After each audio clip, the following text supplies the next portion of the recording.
নমস্কার, সকলকে স্বাগত জানাই আজকের আরো একটি নতুন এপিসোডে। আমি দীপ চ্যাটার্জি রয়েছি আপনাদের সঙ্গে। বিজেপি দলের রাজ্য সভাপতি মাননীয় শ্রমিক ভট্টাচার্য তিনি টিভির পর্দায় বলছেন এক কথা, কিন্তু বাস্তবে তার দলের কর্মী সমর্থক তারা কি সেটা মানছেন? কারণ এমন একটি ভিডিও আমাদের হাতে এসে পৌঁছালো যে ভিডিওতে শ্রমিক ভট্টাচার্য মহাশয় যে কথাটি বলছেন ঠিক তার উল্টো কাজটাই বিজেপির কর্মী সমর্থকরা পার্টি অফিসে বসে বসে করছেন। আমি আপনাদেরকে এই এপিসোডে দেখাবো সেই ভিডিও, পাশাপাশি নিয়ে যাব আপনাদেরকে মহিষাদলে পশ্চিমবঙ্গের আরো একটি নাবালিকার সঙ্গে ঘটে গেল গতকাল কুকর্ম।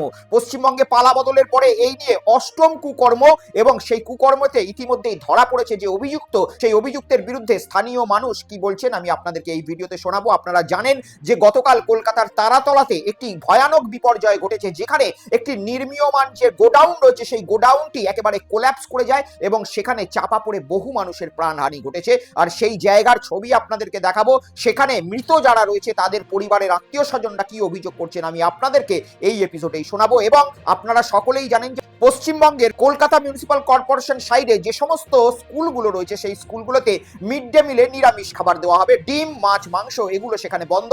ধর্মীয় সংস্থা ইসকন সেখানে খাবার পরিবেশন করবে। আর এরপরেই বিতর্কের ঝড় উঠেছিল, আর সেই বিতর্কের ঝড়কে বন্ধ করার জন্য সামনে এগিয়ে এসেছিলেন কিছু বিজেপির বিধায়ক, যারা বোঝাচ্ছিলেন যে নিরামিষ খাবার বাচ্চাদের জন্য কত পুষ্টিকর, নিরামিষ কত ভালো, আর নিরামিষের বুলি আওড়ানো, নিরামিষের পাঠ পড়ানো সেই বিধায়কদেরই দেখা গেল বিধানসভায় বসে বাঙালির যেটা প্রধান খাদ্য মাছ ভাত, সেই মাছ ভাত উপভোগ করছে। দেখাবো আপনাদেরকে এই এপিসোডে। এই সমস্ত কিছু বিষয় নিয়ে থাকবে আজকের এই এপিসোড। চ্যানেলটাকে সাবস্ক্রাইব করে নিন এবং এই কিউআর কোডটি স্ক্যান করে অতি অবশ্যই হোয়াটসঅ্যাপ চ্যানেলে যুক্ত হয়ে যান, যাতে যে কোনো ভিডিওর নোটিফিকেশন, যে কোনো আপডেট আপনাদের কাছে সঙ্গে সঙ্গে পৌঁছে যায়। তো আসুন আমি আপনাদেরকে প্রথমে বিজেপির মাননীয় সভাপতি শ্রমিক ভট্টাচার্য মহাশয়, এমনিতেই আমার খুব ফেভারিট মানুষ, তার কারণ রাজনীতিতে খুব কম এমন মানুষ পাওয়া যায় যারা দীর্ঘদিন একটা পলিটিক্যাল দলেই কিন্তু টিকে থাকেন। শ্রমিক ভট্টাচার্য থেকে শুরু করে মদন মিত্র, এই ধরনের মানুষগুলো রাজনীতিতে সত্যিই বিরল, যারা হাজার প্রতিকূলতার মধ্যেও নিজের দলের সঙ্গে কখনো বেইমানি করেননি। আর শ্রমিক ভট্টাচার্য যিনি নিজেও অত্যন্ত সুন্দর বক্তৃতাও রাখেন, কথাও বলেন, আর সেই ধরনেরই একটি বক্তৃতা গত পরশুদিন তিনি রেখেছিলেন। আর সেখানে বাচ্চা যারা স্কুলের ছেলে মেয়েরা রয়েছে তাদেরকে শিক্ষা দিচ্ছিলেন যে কিভাবে ভয়ের বিপরীতে গিয়ে কাজ করতে হবে এবং কিভাবে প্রতিবাদ বা সমালোচনা অত্যন্ত গুরুত্বপূর্ণ গণতন্ত্রের বিষয়। আমি দেখাবো শ্রমিক ভট্টাচার্যের সেই বক্তব্য, দেখুন। আপনারা 300টি স্কুল থেকে এসেছেন, প্রত্যেকেই কৃতি বিদ্যার্থী। আপনাদের জীবনের সর্বাত্মক সাফল্য আমি কামনা করছি, কিন্তু তার সঙ্গে সঙ্গে একটা কথা বলছি যে সচেতনতা রাখবেন। রাজনৈতিক সচেতনতাই হোক, অর্থনৈতিক সচেতনতাই হোক, আর সামাজিক সচেতনতাই হোক, প্রতিবাদ করবেন, সমালোচনা করবেন, নিজের কথা নিজের মতো করে তুলে ধরবার চেষ্টা করবেন। কোনো রক্তচক্ষুর সামনে মাথা নত করবেন না। শ্রমিক ভট্টাচার্য মহাশয়ের গতকালের এই বক্তব্য আমি আপনাদেরকে গতকালের এপিসোডেও দেখিয়েছিলাম যে ডিম বৃষ্টির প্রতিবাদে তিনি মুখ খুলেছিলেন, এবং সাথে সাথে এই যে বক্তব্যটি তিনি বাচ্চা ছেলে মেয়েদেরকে যারা স্কুলের বসে রয়েছে ওনার সামনে তাদেরকে বোঝাচ্ছেন যে প্রতিবাদ অত্যন্ত প্রয়োজন এবং রক্তচক্ষুর কাছে কখনো ভয় পেলে চলবে না। এবং প্রকাশ্যে যখন এই কথা শ্রমিক ভট্টাচার্য, যিনি বিজেপির রাজ্য সভাপতি অর্থাৎ ভারতীয় জনতা পার্টির সর্বোচ্চ পর্যায়ে যিনি পশ্চিমবঙ্গে বসে রয়েছেন, তিনি বলছেন, আর তার দলের কর্মীরা কি তার অর্থাৎ বিজেপি দলের সভাপতি যিনি রয়েছেন তার কথাকে মান্যতা দিচ্ছেন? কারণ আমাদের হাতে একটি ভিডিও গতকাল এসে পৌঁছেছে, যে ভিডিওতে দেখা যাচ্ছে বিজেপির বেশ কিছু কর্মীরা তারা একটি কন্টেন্ট ক্রিয়েটরকে তাদের পাশে বসিয়ে প্রকাশ্যে তাদের মুখ থেকে যে বাক্য বেরোচ্ছে সেই বাক্যটি ওই কন্টেন্ট ক্রিয়েটরের মুখ থেকে বার করে ক্ষমা স্বীকার করাচ্ছেন, এবং তিনি যে পূর্বদিনে বিরোধিতা করে বিজেপি অর্থাৎ ভারতীয় জনতা পার্টির বিরোধিতা করে ভিডিও তৈরি করেছেন সেটার জন্য প্রকাশ্যে তার চ্যানেলে ক্ষমা চাইতে বলছেন।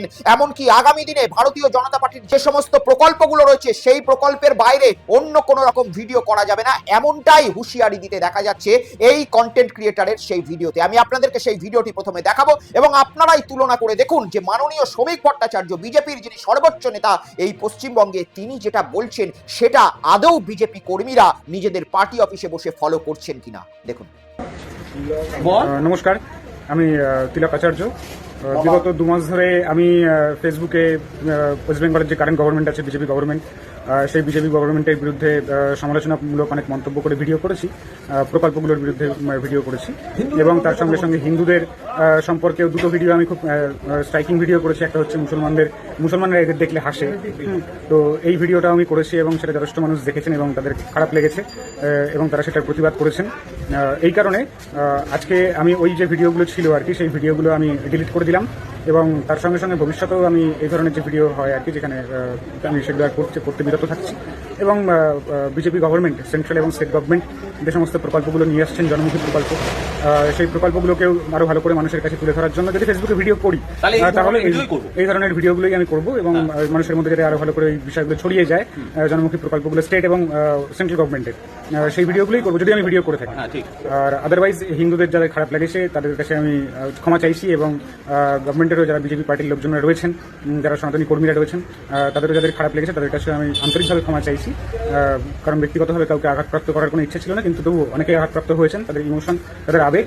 তো সেই জায়গা থেকেই আমি তাদের সকলের কাছেই ক্ষমা চাইছি যে ভবিষ্যতে আর এই ধরনের ভিডিও করা থেকে বিরত থাকবে এবং পশ্চিমবঙ্গ সরকার, বর্তমান বিজেপি সরকার এবং কেন্দ্রীয় সরকারের যে বিজেপি সরকার রয়েছে, তাদের যে প্রকল্পগুলো, জনমুখী প্রকল্পগুলো রয়েছে আর কি, দীর্ঘ 14 বছর সেন্ট্রালে এবং বর্তমান বিজেপি সরকারের যে নতুন প্রকল্পগুলো নিয়ে আসছেন সেইগুলো নিয়ে আমি ফেসবুকে কথা বলবো এবং আপনাদেরকে জানাবো। এবং এটা আমার সম্পূর্ণ নিজের বক্তব্য। তো সেই জায়গা থেকেই আমি ভবিষ্যতে যে ভিডিওগুলো করবো সেই ভিডিওগুলোতেও এই বিজেপি সরকার এবং সনাতন ধর্ম সনাতন ধর্ম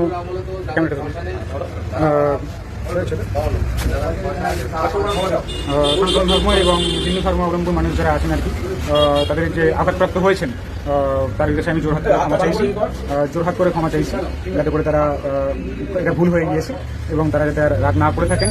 এবং যারা বিজেপি কর্মী রয়েছেন, যারা ভিডিওগুলো দেখেছেন, তাদেরও খারাপ লেগেছে, তাদের কাছে আমি ক্ষমা প্রার্থী। আমি জানি না মাননীয় শ্রমিক ভট্টাচার্য মহাশয়ের কাছে এই ভিডিও পৌঁছাচ্ছে কিনা, কিন্তু শ্রমিক ভট্টাচার্য মহাশয় যে কথাটি বললেন যে প্রতিবাদ করতে হবে, মানুষকে রক্তচক্ষুর বিরুদ্ধে গিয়ে তাদের সমালোচনা করতে হবে, অবশ্যই সরকার যদি কোনো ভালো কাজ করে নিশ্চিন্তে সেটা নিশ্চয়ই মানুষের জন্য দেখাবো, কিন্তু 1 কোটি মানুষের নাম বাদ চলে যাচ্ছে লক্ষ্মীর ভান্ডার নামক প্রকল্প থেকে, আর সেই ভিডিও করার জন্য এই ছেলেটিকে বিজেপির পার্টি অফিস সম্ভবত আপনারা দেখে বুঝতে পারলেন, এবং সেখানে বিজেপির এক কর্মী যিনি নিজে প্রকাশ্যে শিখিয়ে দিচ্ছেন যে কি বলতে হবে, আর সেই ছেলেটি বক্তব্য রাখছেন সোশ্যাল মিডিয়াতে। এই ছেলেটির নাম হচ্ছে তিলক আচার্য। ফেসবুকে ইনি প্রতিবাদী ভিডিও করে থাকতেন, কিন্তু আজকের পর থেকে বিজেপির এই কর্মীরা তাকে যেভাবে হুমকি দিলেন তারপর থেকে হয়তো তার ভিডিও আর দেখা যাবে না। মাননীয় শ্রমিক ভট্টাচার্য মহাশয়ের যে বক্তব্য আমরা দেখলাম, অত্যন্ত সুন্দর এবং সংবিধানকে মান্যতা দেওয়া যে বক্তব্য, সেই বক্তব্য আদৌ কি বিজেপির কর্মীরা ফলো করছেন? আর যদি না ফলো করে থাকেন তাহলে বিজেপির রাজ্য সভাপতি এই যে ভিডিওগুলো যখন আপনাদের কাছে পৌঁছাচ্ছে, এই যে কর্মী প্রকাশ্যে মুখ বাড়িয়ে একেবারে হুমকির সুরে সুন্দরভাবে ভিডিও বানিয়ে দিলেন, তাদের বিরুদ্ধে কি ব্যবস্থা নেবেন? পশ্চিমবঙ্গে কি কেউ বিরুদ্ধে কথা বলতে পারবে না? যদি ভালো কাজ হয় নিশ্চয়ই বলা হবে, আর যদি খারাপ কাজ হয়ে থাকে তাহলে সেই খারাপ কাজের বিরুদ্ধে কেউ মুখ খুলতে পারবে না। আজকে এই যে ছেলেটি রয়েছে, এই ছেলেটির ভিডিওতে আমরা বলতে শুনছি যে হ্যাঁ, হিন্দুদের হয়ে আমরা ভিডিও করব। হ্যাঁ, সত্যি আমরাও চাই হিন্দুদের হয়ে ভিডিও করুক, কিন্তু আজকে রাম মন্দিরে যে প্রায় 3500 কোটি টাকা চুরি হয়ে যাচ্ছে, সেটার বিরুদ্ধে কেন কোনো হিন্দু মহাসংঘের বা RSS এর ব্যক্তিরা বা যারা হিন্দুত্বের কথা বলছেন ভিডিওতে, তারা ভিডিও বানাচ্ছেন না? রাম মন্দিরে তো কোনো মুসলিম যায়নি সেই টাকা চুরি করতে। রাম মন্দিরে আমরা হিন্দুরা, যারা গরিব হিন্দু রয়েছে, তারা রাম মন্দিরে অযোধ্যায় গেলে কত ভক্তি ভরে দান করে আসে, আর সেই দান প্রকাশ্যে চুরি হয়ে যাচ্ছে। 1-2 টাকা নয়, 3500 কোটি টাকা সেই রাম মন্দিরের হিন্দুত্বের প্রতীক নিয়ে যে চুরি হচ্ছে, সেটার বিরুদ্ধে কে কথা বলবে মাননীয় শ্রমিক ভট্টাচার্য বাবু? তাই যারা প্রতিবাদ করছেন তাদের কণ্ঠটাকে এইভাবে রোধ করবেন না। কিছুদিন আগেই আমরা দেখলাম যে ফিরোজ আলম, কন্টেন্ট ক্রিয়েটার, তিনি শুধুমাত্র শুভেন্দু অধিকারী মহাশয়ের বিরুদ্ধে ভিডিও করার জন্য তাকে গ্রেপ্তার করে নেওয়া হলো। গতকাল সেই কন্টেন্ট ক্রিয়েটার ইতিমধ্যেই জামিনে মুক্ত হয়েছে, কিন্তু সেই কন্টেন্ট ক্রিয়েটারকে গ্রেপ্তার এই কারণেই করা হলো যে পশ্চিমবঙ্গ সরকারের বিরুদ্ধে তিনি ভিডিও বানিয়েছিলেন বলে। আর যখন সেই কন্টেন্ট ক্রিয়েটার ফিরোজ আলম পশ্চিমবঙ্গের বর্তমান সরকারের বিরুদ্ধে ভিডিও বানিয়ে গ্রেপ্তার হচ্ছেন, ঠিক সেই সময় বিজেপির এক কন্টেন্ট ক্রিয়েটার, বিজেপি ঘনিষ্ঠ ভিডিও করে থাকেন প্রতিবাদী টুম্পা সূত্রধর নামে যার চ্যানেল রয়েছে, সেই প্রতিবাদী টুম্পাকে আমরা দেখলাম মাননীয় রাজ্যপাল মহোদয়ের হাত থেকে পুরস্কার নিচ্ছেন। আর এটা বৈষম্য নয়, প্রতিবাদী টুম্পা নামে যে চ্যানেলটি রয়েছে সেটাও পূর্বতন সরকার, পশ্চিমবঙ্গের পূর্বতন সরকার অর্থাৎ মমতা বন্দ্যোপাধ্যায়ের বিরুদ্ধে একাধিক ভিডিও বানিয়েছিলেন, আর সেটার পুরস্কার স্বরূপ তিনি যদি রাজ্যপালের হাত থেকে পুরস্কার নিয়ে থাকতে পারেন, আর ফিরোজ আলম উল্টো দিকে প্রবীর বিশ্বাস বা আগামী দিনে আমাদের মতো কন্টেন্ট ক্রিয়েটার তারা গ্রেপ্তার হবেন, এটা কি ধরনের সামঞ্জস্যতা? এটাই তো আজকের দিনে সব থেকে বড় প্রশ্ন। কিন্তু এর থেকেও বড় প্রশ্ন হচ্ছে মাননীয় শ্রমিক ভট্টাচার্য মহাশয় আমাদেরকে যে পথ দেখালেন, যে প্রতিবাদের সঙ্গে রক্তচক্ষুর বিরুদ্ধে লড়াই করতে হবে, সেই পথে তো আমরা এগোবো, কিন্তু সেই পথে যারা বাধা হচ্ছে তাদেরকে কি আদেও আগামী দিনে গ্রেপ্তার করা হবে? আসুন এবার আমরা একটু কলকাতার তারাতলার দিকে নজর রাখি। গতকাল এক ভয়ানক কাণ্ড ঘটে গিয়েছে তারাতলাতে। পশ্চিমবঙ্গের সরকার পরিবর্তনের মাত্র 2 মাস হয়েছে, আর এর মধ্যে এই প্রথম পশ্চিমবঙ্গের এই বর্তমান সরকারকে একটি বড় চ্যালেঞ্জের মুখোমুখি হতে হলো। কারণ কলকাতার তারাতলাতে গতকাল একটি নির্মীয়মান গোডাউন হুড়মুড়িয়ে ভেঙে পড়েছে, এবং এই নির্মীয়মান গোডাউন ভেঙে যাওয়ার পরে কার্যত সেখানে একাধিক মানুষের মৃত্যুর খবর আসছে। ইতিমধ্যেই 4 জনের মৃত্যুর খবর এসেছে, এবং সংখ্যাটা আগামী দিনে হয়তো আমরা কামনা করব না, কিন্তু বাড়তে পারে। বহু মানুষ এখনো পর্যন্ত ইনজিওর্ড রয়েছে। সেখানে সেই বিপর্যয়ের সময়কার উদ্ধার কাজে বেশ কিছু স্থানীয় লোকজন পৌঁছে গিয়েছিল। বিজেপির সেই জায়গাকার প্রার্থী রাকেশ সিংকেও সেখানে দেখা গিয়েছিল। আমি একবার আপনাদেরকে দেখাবো সেই চিত্র, দেখুন।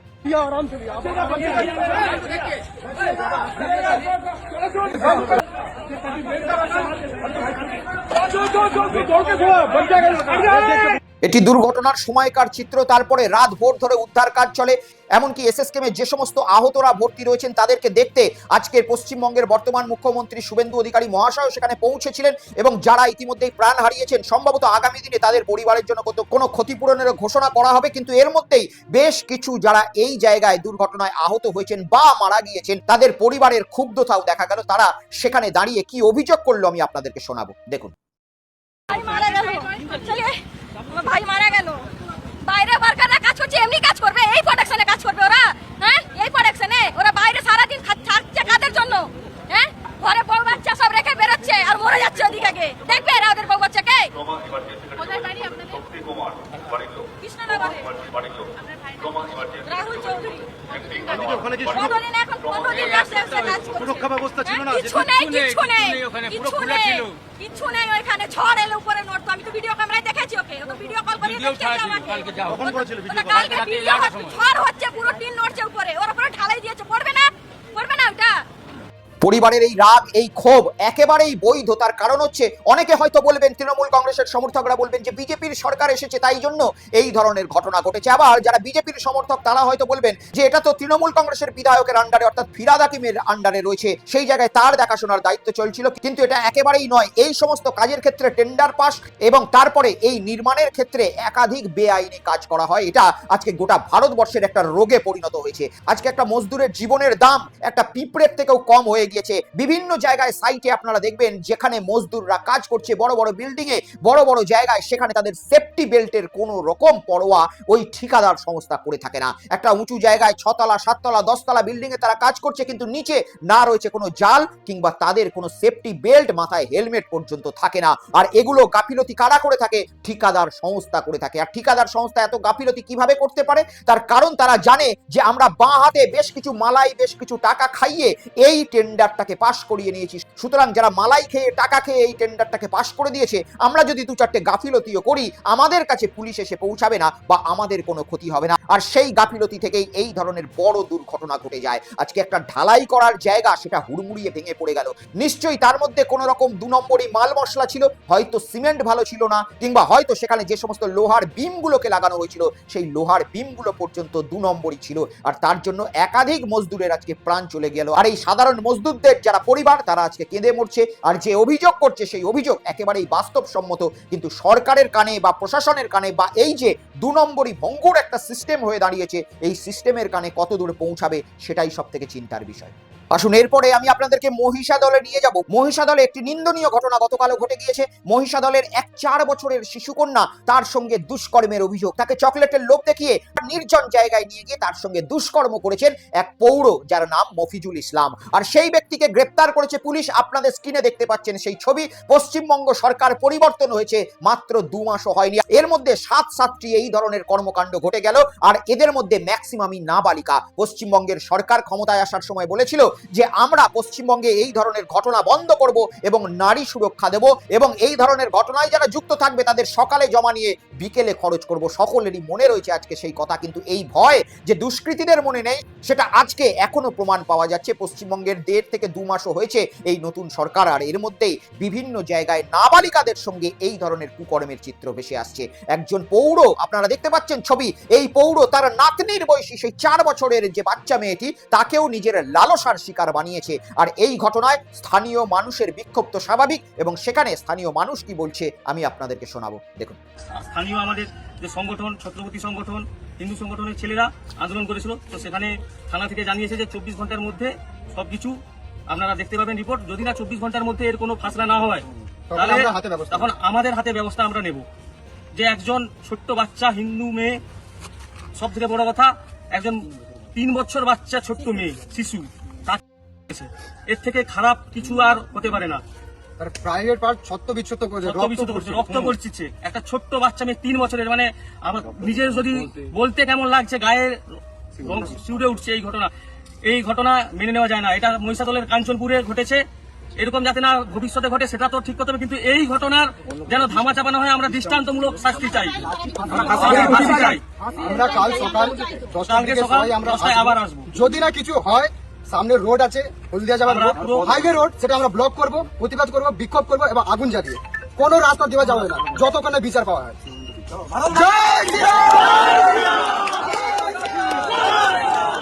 একটা আশ্চর্যের বিষয় কি হয়ে দাঁড়িয়েছে, পশ্চিমবঙ্গের যত মানুষ ছিল বা আছেন তাদের সকলেরই মাথায় ওই আরজি করের ঘটনায় বসে রয়েছে। সেইখানেই তাদের প্রতিবাদ বন্ধ হয়ে গিয়েছে। যদিও আরজি করের ঘটনাটাকে আমি ছোট করছি না, না একেবারেই নয়। অভয়া দিদির সঙ্গে যে ঘটনা হয়েছে নিন্দনীয়, এবং সেই ঘটনা পৃথিবীতে যেন কারুর সঙ্গে কারুর পরিবারে না ঘটে। কিন্তু আমাদের যে মেন্টাল স্ট্রাইক সেটা ওই আরজি করেই থেমে গিয়েছে। তারপর থেকে আর কোনো মানুষের কোনো প্রতিবাদ নেই। আজকে পশ্চিমবঙ্গে পরিবর্তনের পরে যে 7-7টি এই ধরনের নোংরা ঘটনা ঘটে গেল, কিছুদিন আগে আরজি করেও এই ধরনের নোংরা ঘটনা ঘটে গেল। এক কেন্দ্রীয় বাহিনীর জওয়ান এক 17 বছরের মেয়ের সঙ্গে এই ধরনের দুষ্কর্ম ঘটালো, তাকে বারবার ব্ল্যাকমেল করলো, কিন্তু পশ্চিমবঙ্গবাসীর সেই বিপ্লবীদের কোনো প্রতিবাদ ছিল না। আর আজকের দিনেও মহিষাদলে যে ঘটনাটা দেখা গেল, সেইভাবে কোনো আওয়াজ নেই, উচ্চ বাচ্চা নেই। আর প্রশাসনের যে নারী সুরক্ষার যে প্রমিস ছিল, সেই প্রমিসের বিরুদ্ধেও সাধারণ মানুষ মুখ খুলতে আজকে চাইছে না। আর মিডিয়া, সংবাদ মাধ্যম, তারা তো চাইছেই না। যদিও কিছু কিছু মিডিয়া এই বিষয়টা দেখাচ্ছে যেহেতু এই যে ব্যক্তিটি গ্রেপ্তার হয়েছে তার একটা ধর্মীয় পরিচয় রয়েছে, আর এই ধর্মীয় পরিচয়টাকে নিয়ে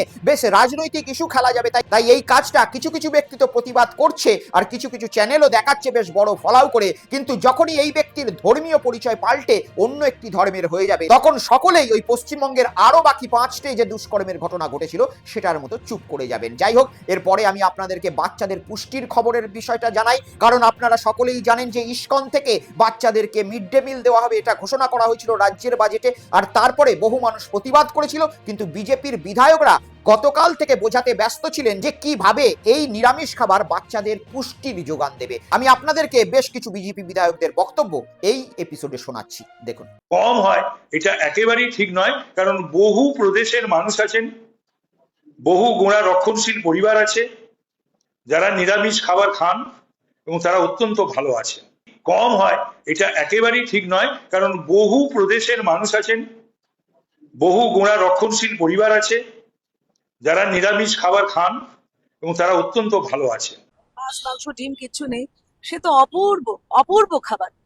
ইসকন যদি দায়িত্ব পায় এর থেকে ভালো আর কিছু হতে পারে না। The best ever substitute anybody had thought of.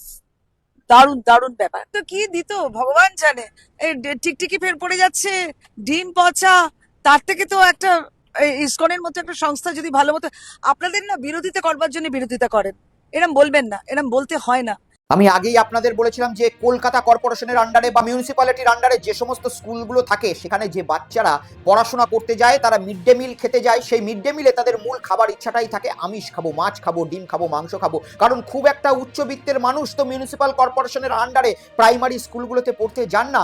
যারা দিন আনা দিন খাওয়া পরিবারের লোকজন ম্যাক্সিমাম তারাই যান, আর তারা নিজেদের সন্তানকে দুমুঠো ঠিকমতো ভালো খাবার দিতে পারেন না বলেই সেই স্কুলে পাঠান, সেখানে যাতে ডিম এবং মাছ মাংস পাওয়া যায়। এবং এটা বাঙালিদের কালচারই ছিল। কিন্তু যবে থেকে এই ঘোষণা হয়েছে তবে থেকে বিজেপির মাননীয় বিধায়ক মহাশয়রা বারবার আমাদেরকে বোঝাতে ব্যস্ত যে কি পুষ্টিকর খাবার, এই নিরামিষ খাবারে কত পুষ্টি হয়, কার্যত ডিমের থেকেও বেশি পুষ্টি থাকে এবং সকলে কার্যত বাহুবলী হয়ে যেতে পারে। এই ধরনের কথাই আমাদেরকে বোঝাচ্ছেন বিধায়ক মহাশয় বা মহাশয়ারা। কিন্তু গতকালে এমন একটি ছবি প্রকাশ হয়ে গেল যেখানে এই বিজেপি বিধায়করা নিজেরাই বসে বিধানসভাতে মাছ ভাত খাচ্ছেন আর বাচ্চাদেরকে নিরামিষ খাবারের গুণ বোঝাচ্ছেন। দেখুন, আপনাদের স্ক্রিনে যে ছবিটি দেখতে পাচ্ছেন, এই ছবিটি সম্মানীয় মেমারির বিধায়ক মানব গুহ, যিনি একসময় ইউটিউব চ্যানেল চালাতেন, সেই ইউটিউব চ্যানেলের কর্ণধার মানব গুহ আজকে তিনি হয়ে গিয়েছেন বিধায়ক মহাশয়। আর এই সম্মানীয় বিধায়ক বিধানসভায় গতকাল একটি ছবি ছেড়েছেন, আর গতকালের সেই ছবিতে তিনি বড় বড় করে লিখছেন যে বিধানসভায় আমরা আজকে মাছ এবং ভাত খেলাম। আর এই ছবির পাশে দেখুন কে বসে রয়েছে, সেই ব্যক্তি যাকে আমি একটু আগেই আপনাদেরকে শোনালাম, যিনি নিরামিষ খাবারের পুষ্টিগুণের ব্যাপারে বলছিলেন, কিন্তু তাঁরা বা তিনি নিজে নিজে বিধানসভায় সেই পুষ্টিজনিত খাবার খেতে নারাজ এবং তারা নিজেরা সেখানে বসে মাছ এবং ভাত খাচ্ছেন, বা আজকের এই ছবিতে মাছ ভাত বেরিয়েছে, কখনো মটনও খাবেন, কখনো চিকেনও খাবেন, কখনো ডিমের ডালনা বা টেভিলও খাবেন। কিন্তু প্রশ্ন উঠছে এটাই যে কেন এত দ্বিচারিতা? আজকে বাচ্চা বাচ্চা ছেলে মেয়েদের ইচ্ছার বিরুদ্ধেও তাদেরকে ডিম থেকে বঞ্চিত করা হবে, আর বিধানসভার যে 294 জন বিধায়ক রয়েছেন, সম্মানীয় বিধায়ক, তারা সমস্ত ইচ্ছা মতো মাছ ভাত মাছ মাংস সমস্ত কিছু খেতে পারবে। কেন ইসকন কলকাতার শাখা বিধানসভায় নিরামিষ খাবার পৌঁছে দেবেন না? কেন ইসকনকে দায়িত্ব দেওয়া হবে না বিধানসভার যে ক্যান্টিন রয়েছে কিংবা বিধায়ক হোস্টেলের যে ক্যান্টিন রয়েছে সেখানে খাবার পৌঁছানোর দায়িত্ব ইসকনকে দেওয়া হোক? তবেই তো বোঝা যাবে যে এই যে 294 জন বিধায়ক রয়েছেন, মাননীয় স্পিকার সাহেব রয়েছেন বিধানসভার, তারা নিজেরাই নিরামিষ খাবারটা খেতে চাইছেন। আর যদি এমনটা না হয়ে থাকে তাহলে তো দ্বিচারিতা নিয়ে প্রশ্ন উঠবেই যে আপনারা মাছ মাংস ডিম সমস্ত কিছু খাবেন, আর বাচ্চাদের যেটা সব থেকে বেশি আনন্দের খাবার ডিম মাছ মাংস, সেটা থেকে তাদেরকে জোর জবরদস্তি করে বঞ্চিত রাখবেন। এটা কেমন দ্বিচারিতা? আজকের প্রতিবেদন এই পর্যন্তই রইল। ভিডিও ভালো লাগলে শেয়ার করে দেবেন, চ্যানেলটাকে সাবস্ক্রাইব করে নেবেন এবং ভিডিওতে অতি অবশ্যই লাইক করে দেবেন, কারণ চারিদিক থেকে নজর ঘিরে ধরেছে এবং ভিডিও রিচ কমানোর চেষ্টা চলছে, তাই রিচ বাড়ানোর জন্য আপনাদের একটা লাইক অত্যন্ত জরুরি। সকলে ভালো থাকুন, সুস্থ থাকুন, দেখা হবে পরবর্তী ভিডিওতে। ততক্ষণে দেখতে থাকুন বেঙ্গল পালস উইথ দীপ, সত্য যেখানে রং দেখে না। নমস্কার।